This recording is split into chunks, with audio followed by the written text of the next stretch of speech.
don't like, but pretend anyway, like. I'd write a song about anything.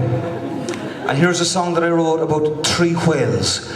And it was in the summer of 2001, maybe 2002, we can't remember exactly, that these 3 whales decided, for some unknown reason, to swim into Cork Harbour, up the River Lee, and splashed around there in the middle of the town for about 10 days, as if they owned the place, causing fierce excitement.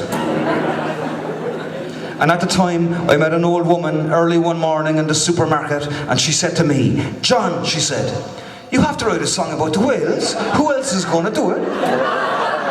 And I said, "I will." And as soon as those words escaped my lips, ladies and gentlemen, I was then, of course, bound by a solemn oath and injunction to write the number. And I spent a long time working on this number, on this song, trying to make it into a brilliant song, like all the other brilliant songs you heard out of me here in London tonight. Magic Nights in the Lobby Bar and all them ones, like. But I'm afraid with this one, I failed completely. So it's a dodgy kind of a number. Nice, good man. And it's a dodgy kind of a number called Orca. Orca. Killer whale.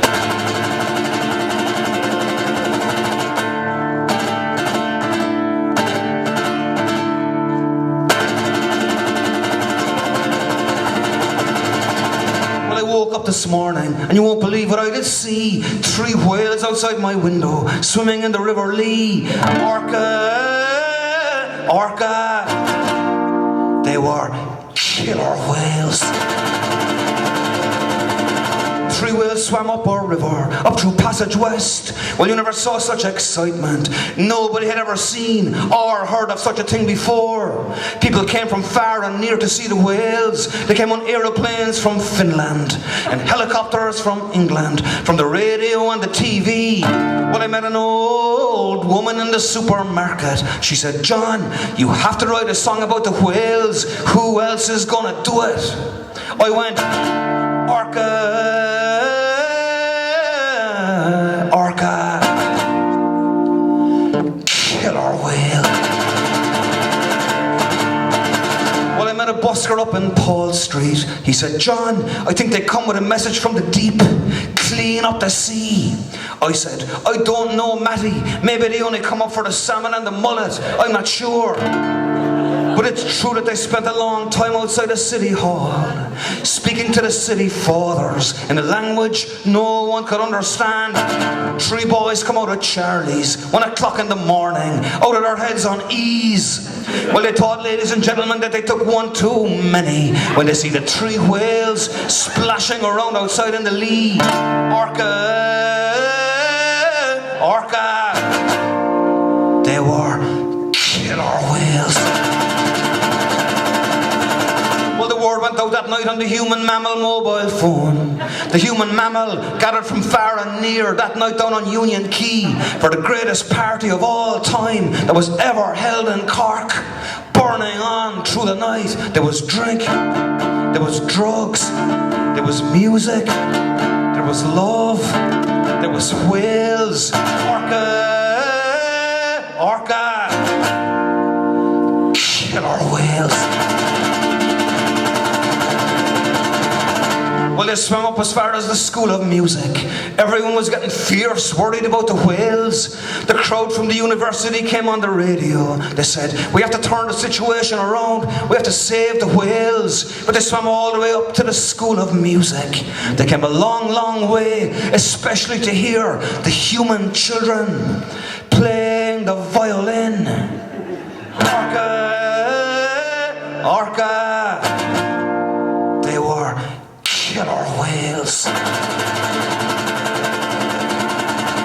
Well, you never saw such excitement. The town was full of stories. The city was full of talk. Old fellas were going around saying, "When I was a young fella, you could walk across the River Lee on the backs of the mullet." Now the Irish, we don't eat the mullet. We think that they eat the shit off the bottom. I bet you they're grand. I bet you there's nothing wrong with those fish. The French, for example, love them. So does the orca. Orca. The killer killer whale.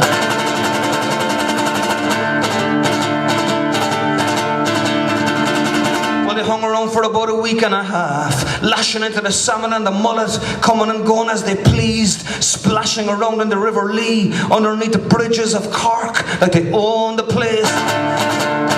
Then the word came through on the radio that there was another 30 Orca killer whales down by the mouth of the harbour. What's going on? There was a pod of whales down in the harbour. That was the word. That week in Cork you had to have the word. Everyone was going around saying, pod. And the word came through on the radio that Mama Orca died. She was washed up by Pulgarum.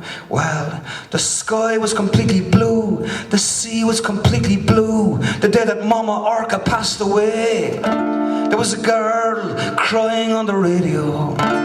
It's hard for you to imagine here tonight, like, ladies and gentlemen, on Friday the 13th of November 2009, like, in the London Irish Centre, Camden Square, London town, like, ladies and gentlemen, how upset the people got that time in Cork. These 3 whales, they were after swimming into the people's hearts. There was a girl crying on the radio. The crowd from the university came back on. They said it was a tooth infection, killed the old grandmother whale in the end. They said poisoned the blood. They said that there's no dentist down under the sea. They said if you live, ladies and gentlemen, a long and healthy life, some chance of that, like, anyway, like, ladies and gentlemen, they said death is going to get you in the end. Death comes in through the teeth. The other 2 whales, they turned around. They were after learning all her songs. They swam away back down the harbour. They met the other 30 orcas waiting for them below by the mouth of the harbour. Sorry about your mother. They all turned around and they swam away back out to sea, and they were never seen again. What was that all about, like? Ladies and gentlemen, that was the summer of the whales. It was only the summer before last summer. But no, it's just a vague memory with us.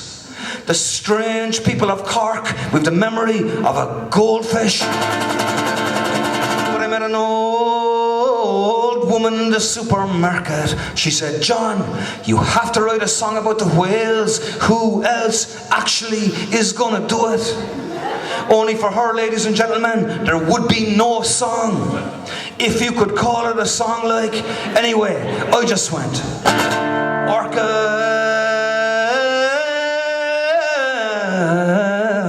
Orca, killer whale.